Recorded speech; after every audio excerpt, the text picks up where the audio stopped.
What if I told you that in Africa, politics is not just about elections?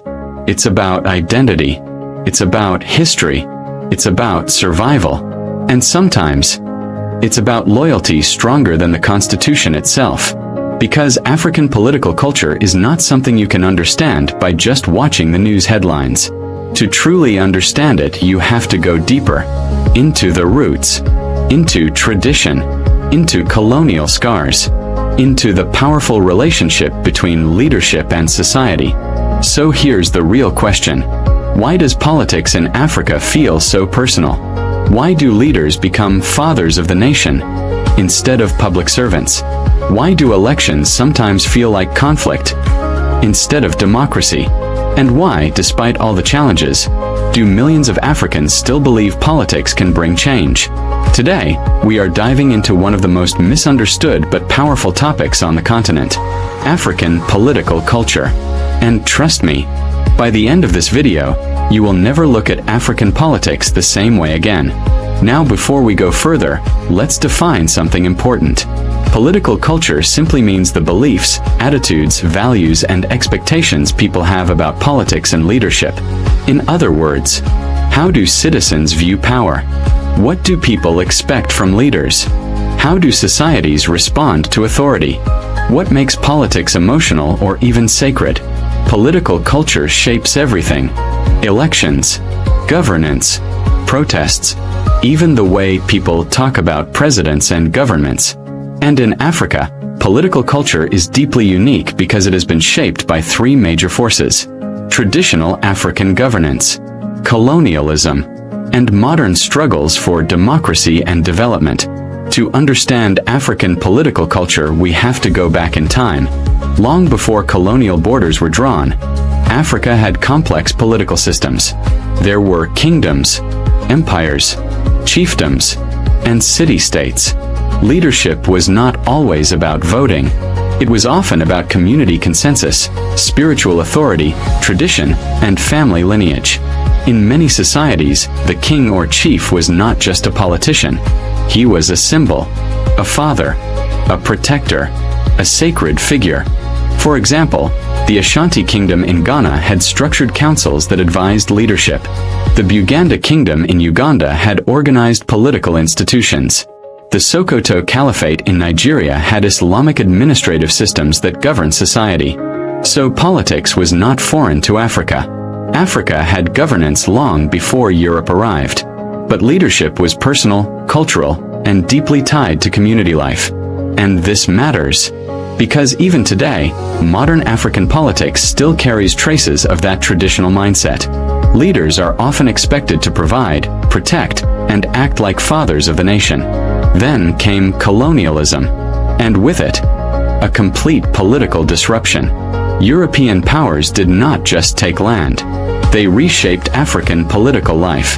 Colonial governments introduced artificial borders, centralized authority, indirect rule through chiefs, and extractive systems focused on control, not service.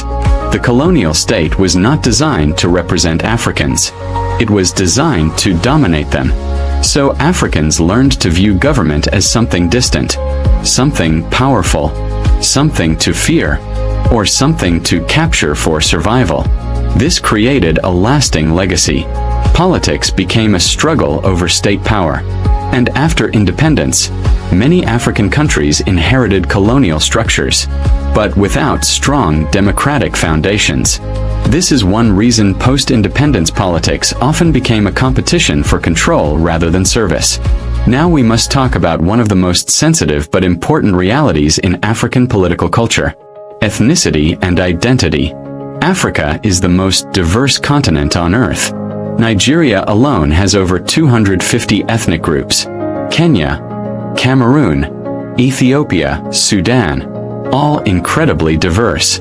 Colonial borders forced different communities into one political system. So after independence, politics often became tied to identity. People sometimes vote not because of ideology, but because of ethnic trust, regional loyalty, historical exclusion, or fear of marginalization. In many places, elections are not just political contests. They are emotional struggles over representation. This does not mean Africans are tribal by nature. It means political systems have often failed to create inclusive national identities. So ethnicity becomes a survival strategy in political competition. Another major feature of African political culture is what scholars call the big man syndrome. This is the idea that political power becomes centered around one strong individual. The leader is seen as the nation itself, the ultimate decision maker, the source of wealth and opportunity. This is why in many African countries, presidents hold enormous power. Sometimes institutions become weaker than personalities, and leaders stay in office for decades. In some countries, constitutions have been changed to extend rule. In others, military strongmen have transformed into political rulers. The big man culture is linked to traditional expectations of fatherly leadership, colonial centralized authority, and weak democratic institutions. Politics becomes personalized. People don't just support parties, they support individuals. But here is the most important part. African political culture is not only about challenges. It is also about resistance. Africa has always produced movements for justice, anti-colonial struggles, pro-democracy protests, youth-led political activism. These have shaped the continent's history. Today, Africa has the youngest population on Earth, and young Africans are demanding accountability, jobs, transparency, and real democracy. Movements like EndSARS in Nigeria, Sudan's Youth Revolution, democratic activism in Senegal and Ghana show that political culture is changing. Africans are no longer only subjects of power. They are becoming active citizens. The future of African politics may not look like the past. So what is African political culture? It is a blend of traditional leadership values, colonial disruptions, identity politics, strongman systems, and rising democratic consciousness. African politics is complex because Africa's history is complex, and the continent is not standing still.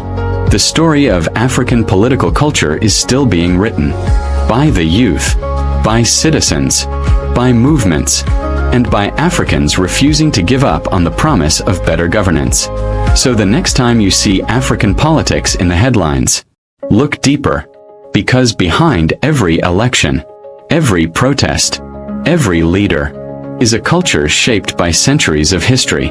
If you enjoyed this breakdown, don't forget to like, subscribe, and share. And let me ask you, do you think African political culture is changing for the better? Drop your thoughts in the comments. Until next time.